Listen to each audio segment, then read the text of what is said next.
안녕하십니까. 호스피스 여러분팀 사회복지사 안녕하십니까. 오늘 암통합건강관리자 암환자를 위한 사회복지 정보라는 주제로 드리도록 하겠습니다. 청은 다음과 같습니다. 암환자 사회복지학부의 지원, 장애인 일상생활 지원, 제가 근무하는 호스피스 연구팀의 장면용 호스피스 사업에 대해서 간단하게 말씀드리겠습니다. 암 환자는 암 진단을 받고 항암 치료나 방사선 치료를 꾸준하게 하다 보시면서 여러 가지 어려움을 겪게 되시는데요. 치료비 부담이라든지 삶의 질 저하, 감정 문제, 또 우울과 불안 같은 정서적인 어려움, 사회적인 부분을 겪게 되는데요. 저희 사회복지사는 이러한 어려움들에 대해서 민간 자원이나 공적 자원에 대한 자원 연계, 그리고 경제적 지원, 환자와 가족에 대한 심리적 지원을 주로 제공한다고 보실 수 있습니다. 저희 암치료센터에서도 유방암 환자분들을 대상으로 하는 지지모임 부자회 동사회라고 지지모임도 있는데요. 필요하신 분들 그런 정보들도 안내를 간단하게 해드리고 있습니다. 보편적으로 비지원 제도에 대해서 설명드리겠습니다. 여러분들이 잘 아실 수도 있는 중증암 환자 본인 의료부담금 산정 특례라는 제도가 있습니다. 건강보험이 적용되는 본인 부담금의 5%만 부담을 하는 제도이고요. 간혹 치료비 전체의 5%만 부담을 하는 것이냐라고 질문 주시는 분들이 계신데 이 부분은 급여에 대한 5% 부담을 하는 걸 이해하시면 되겠고요. 암 진단일로부터 5년간 진행됩니다. 전입과 잔존암 재발 시는 연장이 가능합니다. 진단일로부터 30일 이내 건강보험 산정특례 등록 신청서를 본관에 등록하게 되는데 30일에 경과했을 경우에 신청한 당일부터 적용된다는 점 참고하시면 되겠습니다. 두 번째로 본인부담 상한제입니다. 연간 의료비 본인부담금 총액이 건강보험공단에서 정해놓은 소득 수준 정도에 따른 본인부담금 상한액이 넘었을 경우에 이게 1분위부터 10분위까지 정해놓은 기준이 있는데요. 그 소득 기준에 본인의 의료비가 넘었을 경우에 그 초과 금액을 전액 환자에게 돌려주는 제도입니다. 이 부분도 비급여라든지 선별급여, 전액 본인 부담인 불안 등은 제외된다는 점 참고하시면 되겠습니다. 세 번째로 암 환자 소득공제 혜택인데요. 암 환자 중에 연말 소득공제 신청이 가능할 경우에 의료비를 공제해주는 제도이고 의료진으로부터 중증 환자 소득공제로 장애인 진단서 발급받으셔서 직장 또는 세무서에 제출하시면 되겠습니다. 다음은 보건소에서 진행하고 있는 보건소 암 환자 의료비 지원 사업에 대해서 안내해드리겠습니다. 보건소에서는 성인과 소아 나눠서 암 환자 의료비 지원 사업을 하고 있고요. 전체 암 환자 중에서 차상위 그리고 의료급여 대상자는 당연히 선정이 되십니다. 연간 최대 300만 원, 연속 3년간 지원 가능하십니다. 요거 지원 받으실 때 진단서를 한번 준비하셔서 진단 코드와 옆에 임상성 추정 진단인지 아니면 최종 진단인지 체크하는 방이 있습니다. 이 부분은 최종 진단이지만 지원이 가능하다는 점 참고해 주시면 되겠습니다. 그리고 이 제도가 2021년 7월에 개정이 되었습니다. 그래서 건강보험 가입자의 경우는 2021년 7월 이후에는 지원이 안 되시고요. 2021년 6월까지 국가암검진을 받고 2년 이내 진단받은 5대 암 환자 그리고 폐암이지만 국가암검진과 관계없이 진단받으신 분들은 해당 분들 1월 건강보험료 기준 만족 시 지원 가능하시고 급여 부분에 대해서 200만 원 지원 가능하십니다.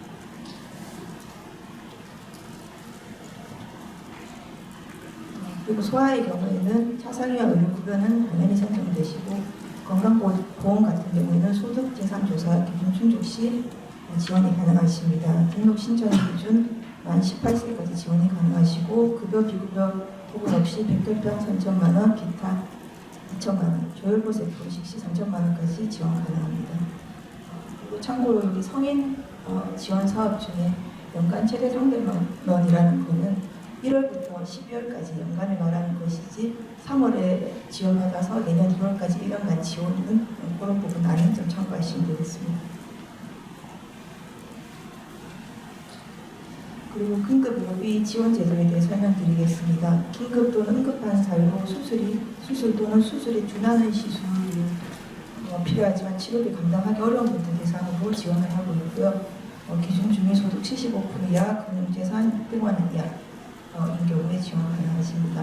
여기서 기준 중위 소득이라고 하는 것은 전체 우리 대한민국 국민들의 소득을 일렬로 이렇게 쭉 나눴을 쭉 이제 쭉 줄로 세웠을 때 중간에 정중앙에 해당하는 소득이 중위소득이라고 할 수 있습니다. 이 제도는 최대 300만 원까지 지원 가능하시고 만약에 위기 사유가 해소되지 않았다면 1년 연장이 가능하셔서 총 600만 원까지 지원이 가능합니다. 하지만 이것은 그 긴급하다는 그게 충분히 어필이 되어야 되기 때문에 그 진단서상의 긴급 그리고 응급이라는 이런 소견이 반드시 나와야 된다는 것을 참고하시면 되겠고요.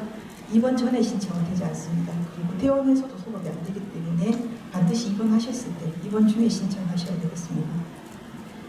반드시 이거 지원받으실 때 주민센터 방문하셔서 내가 해당이 있는지 확인을 하고 서류 준비하시는 것이 좋겠습니다.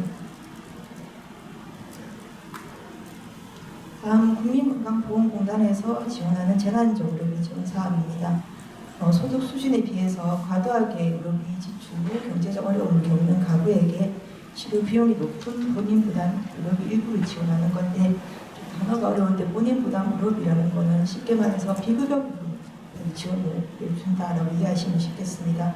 대상 질환은 외래 구분 없이 모든 질환에 대해서 지원을 해주고 있고요. 기준 중위소득 100% 이하 그리고 가구원수별 건강보험료 기준으로 판정하고 있습니다. 퇴원 후에 180일 이내에 직접 건강보험공단에 서류 제출하시면 되겠고요. 이 부분 소급도 가능하고 약집에 대한 이런 지원들도 가능합니다. 연간 지원 한도는 5천만 원이고요.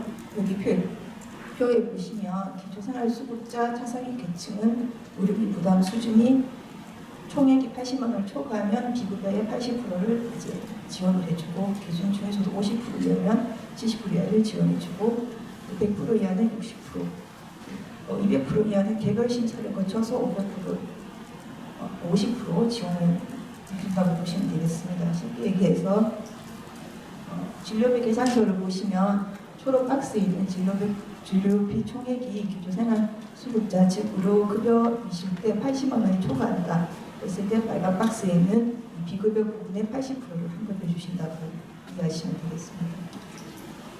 하지만 미용이라든지 성형특실, 1인실, 간병비, 요양병원 입원비 등 지원 제외된다는 점 참고하시면 되겠습니다. 그리고 민간 부분 의료비 지원 안내해 드리겠습니다. 여기 표에 나와 있는 거 말고도 여러 민간 지원 제도가 있는데요. 대표적으로 한국혈액암협회에서는 경제적 어려움 겪고 있는 성인 뇌혈병과 혈액질환 환자에 대해서 치료비 100만 원 지원과 진료 보조비로 5만 원 지원하고 있고요.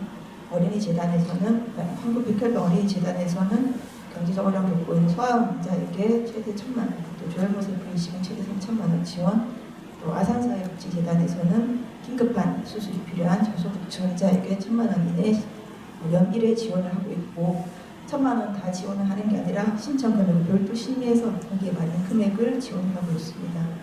그리고 초록색깔로 된 부분이 좀 저희 병원에서 좀 주로 연계를 했던 부분인데요. 사회복지공동모금에는 긴급 의료비 지원으로 기준 중위소득 100% 이하 환자분께 입원비, 간병비 최대 300만 원 지원을 해드리고 단식 십자사는 위기 가정에게 100% 이하 검사비 및 치료비, 약제비 등 최대 500만 원 지원을 하고 있는데 대한적 십자사 같은 경우에는 대구지사이냐 경북지사이냐 타지사이냐에 따라서 500만 원 지원해 주는 것도 300만 원 지원해 주는 것도 있고 또 해마다 그게 이제 지원 기준이 바뀌기 때문에 반드시 사전에 상담을 받아보시고 진행해 주시면 좋겠습니다. 이 두 가지 지원은 아래 초록색깔 두 가지 지원은 거주지 행정복지센터에 가시면 그 담당 공무원께서 상담 후에 그 기준에 맞으면 연계를 해드립니다. 그리고 세 번째로 장애인 및 일상생활 지원에 대해서 설명드리겠습니다. 장애인 등록 절차로 보험주민센터에서 우선 등록 상담을 받으시고 서류 안내 받으셔서 저희 병원에서 장애정보 심사형 진단서와 안내받은 문서를 준비하셔서 이 서류들을 국민연금공단으로 제출해서 장애정보 심사를 하게 되고요. 심사 결과를 통보받으면 심사 결과 확인 과정에 등록을 보험주민센터에서 하게 됩니다. 그리고 통지 후 사후 관리를 하게 되고요. 처리 기간은 약 한 달 이상 소요되는데 이것마다 상의할 것으로 보입니다. 장애 등록을 하고 나면 장애인 연금과 장애 수당을 신청하실 수가 있는데요. 우리나라는 신청 중입니다. 그래서 내가 장애 등록을 했다고 하더라도 장애연금이나 장애수당이 자동으로 이렇게 적용이 되는 게 아니라 내가 직접 신청해야지 적용이 될 수 있습니다. 장애연금은 만 18세 이상 장애인연금법상 중증장애인 중에 본인과 배우자의 소득 인정의 이해선정 기준 이하인 자이고요. 장애수당은 이제 중증장애인 해당되지 않는 종전의 경증장애인일 경우 기초생활수급자 또는 차상위 계층에게 지원을 해주는 부분입니다. 장애수당도 해마다 이렇게 금액이 바뀌고 있는데 2023년에는 6만 원 지원을 한다고 알고 있고요. 장애연금은 어디에 해당하냐에 따라서 좀 상이하긴 하지만 40만 원 미만 정도의 지원이 있는 것으로 파악하고 있습니다. 두 번째로 국민연금, 장애연금은 국민연금공단에서 지원하는 연금인데요. 국민연금 가입자나 가입자였던 자가 질병이나 부상으로 이제 신체 정신적 장애가 남았을 때 만취의 기준 장애 정도에 따라서 구별을 지급하고 있습니다. 만취되지 않은 경우는 초진일로부터 1년 6개월이 경과된다는 기준으로 지원을 하고 있습니다.